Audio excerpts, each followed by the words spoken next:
Hello, everyone. Dr. Jay Walker here, Associate Professor of Economics at ODU. I am on with Dr. Alex Cardazzi, and as you all may have heard, this morning the 2025 Nobel Prize for Economics was announced, and we have three winners who share this prize. It was Dr. Brown Howitt, or excuse me, Dr. Peter Howitt from Brown. I had some words turned around there. Dr. Philip Ahion from the College of France, INSAID in LSE, and Dr. Joel Mocher from Northwestern. And so we just wanted to talk about sort of like what their work means, and sort of like reading some tea leaves here and what they've done, what this might mean in terms for the profession, and just kind of start a conversation. Right. So Alex, what did you think this morning when the news came out a little before sunlight here, Eastern time?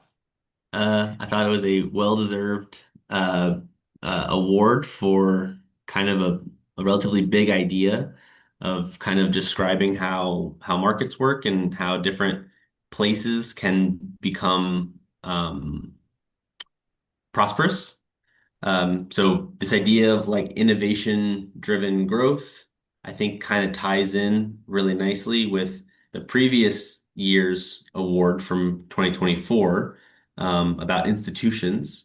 And the kind of signal I'm gleaning from the Nobel Committee is that these kind of go hand in hand in that the first one is about institutions and the prerequisites and the groundwork needed for economic growth. And then this idea of like innovation driven growth um, kind of sits on top of that. So, kind of like the thing that drives economic growth is this idea of innovation. But that can't really happen if we don't have the institutions laid out before us where that engine or that motor can kind of drive growth over time. Yeah, yeah, absolutely. I think I had some similar thoughts this morning when I was reading through and refreshing like my knowledge about these three economists' work. Um, I mean, personally, and so I was proud of this year's, but last year's was one of my favorite recent economic Nobels, just because I have really enjoyed Asimoglu and Robinson's work with Why Nations Fail, and then their later book, The Narrow Corridor, talking about institutions and what drives long-term prosperity. And as you mentioned, yes. So like you've got these institutions, but like that allows for, and that's where these authors, these economists come in, like sustained growth and how is innovation facilitated in markets and those sorts of things. And so you've got Mocher, which appears more like a historical or economic historian. Now, this is oversimplifying, so I apologize to those who find issue. This is pretty fresh. The award was just awarded this morning, um, where he spent time talking about, like critical inflection points and maybe like the Enlightenment or scientific revolutions as when you had sustained growth. And then you have Aghion and Hewitt that are talking about how innovation is interacting with competition. Um, It seems like, at least from the way that the Nobel Prize Committee is describing each of these, because they're splitting the award, right? yeah. It's Joel Mocher on kind of one side, and then the other two on the other side. One of them for the historical context of this idea, and historical examples, maybe is a better way to say it. And the other one is for kind of formalizing the theory of kind of how it works. And I think it's important to kind of recognize that, in markets, it's not just the idea that um, we have continual growth all the time. There are things that need to happen for growth to continue. And I'm not sure which one of these three is like actually coining this phrase or if they're coining it at all, but this idea of creative destruction.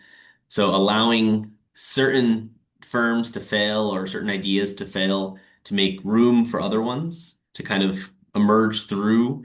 Um, so we have firms that have kind of lived their lifespan, things like I don't know, I'm thinking of products like the CD is no longer in use, but that's okay because all of the jobs and all of the industry surrounding the CD are gone, but now have made way for better, higher tech, higher tech products and firms, and allowed us to further progress in, for example, the music industry. Certainly. Yeah. So creative destruction, I believe, initiated with Joseph Schumpeter. This would have been, I think, about 100 years ago, at least the term of, like new industries when they are born, sort of like make other modes of production and technologies outdated. And so the process of development and of innovation is this, right? You just have certain firms that are no longer viable, and you have new firms that are. And so almost, and so here's where you start to stretch, but this is the fun. As you perhaps see, I don't know, in recent months, we've seen the United States government take active stakes in a few companies, perhaps. And, like there have been bailouts when we've had some crises.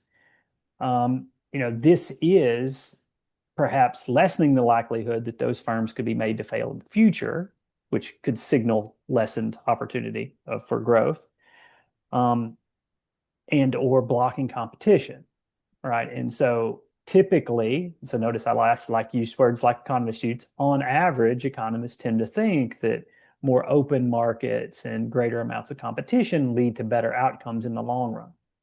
That's not to say there aren't going to be costs. When you think about AI, clearly some jobs will probably go away. But if you look at the statistics of job makeups and like job titles, 100 years ago, I think 90%, and don't know exactly the numbers cold, but 90% of people worked on farms. And I think now in the United States, that's less than 1%. That's a lot of jobs that were destroyed in the last 100 years. Now, clearly that was disruptive, but it's tough to think that I'd like to be back working on the farm doing that kind of work. And so when we try to choose what we save is where I think the danger is. Where like on average, we should let markets, let technology, let Mm. competitively, those firms that are just best at what they do what they do, right? They produce products and sell them, and winners win, and some companies become less competitive. And you mentioned AI, which is like the perfect example of I mean, speak about timely, right? With AI coming out right now, it's going to disrupt, I mean, it already has disrupted a ton of different markets, and it's going to continue to do so. But it's not necessarily a bad thing. In the short run, it could be a bad thing. It could drive an increase in unemployment. We're noticing that maybe people fresh out of college are kind of finding it difficult to get that entry level job now that it's being oftentimes replaced or even outsourced, kind of however you want to think about that. Um, so this kind of idea is really timely because eventually, hopefully, there will be new jobs that are needed to support AI growth. I think we're going to see that relatively soon, if not already. And another thing that I was reading about an important component of this idea is people's openness to creative destruction or to new firms or things like this, right? If we are really tied to a particular firm, and I'm not sure if you mentioned like bailouts in particular, but Yeah. that sort of thing, right? Where if we are bailing out firms that are failing, that are aging out, that are kind of, if we were to bail out firms like people who are making CDs or Kinko's and Kodak, this might not have been good because it's going to stave off progress and innovation. Whereas if we allow it to fail, it will be replaced by things that are perhaps better. I think of it as like when you burn a field, not to destroy everything, but so those nutrients go back into the soil, and then you can have a new forest kind of rise up. Certainly. Yeah, and this is a hard thing that I have to remind myself, and it's one of the nice things about markets that I think is, this is a little dreamy. It's beautiful on some level. Like markets allow many people to choose. right? And so like companies that are successful are serving the needs of consumers, of individuals. And so those who do it well are successful. But when you allow individuals, and there you might just imagine like an individual government or something like that to choose, they may have less information or they may have different motives. But typically, I think people in general try to serve their interests, um, trying to maximize their own well-being. And so you have to wonder when other people are creating policy, and this is a very public choice, which was not this year's award, um, what those interests are when they're trying to set policy. Yeah, and I think, again, it's we have to allow back to the 2024, the 2024 award, we have to allow Yeah, for institutions, or we have to construct institutions that allow for things like yeah, creative destruction. And we have to also have a culture that is okay with letting go of past technologies, of past ideas and of jobs. Um, Sometimes states or regions can get really tied to their industry, that they, yeah, their production method or their thing, and that can sometimes hold them back from what could be moving forward in the future, and kind of how to continue forward. So it's both of this idea of like you need the institutions, you need the Asamoglu and Robinson sort of idea, but you yeah, also need this idea of like how can we change technological innovation? We need to allow for things mhm, to fail. We need to allow for this sort of cultural idea of it's not the end of the world if we lose jobs in the short run, so long as we gain them up in the long run. absolutely. And so our plan, at least when we started, was to make this relatively short, and so to maintain interest when people were watching it. And so, Alex, did you want to say anything sort of in closing or like some parting thoughts about the 25 winners? Um,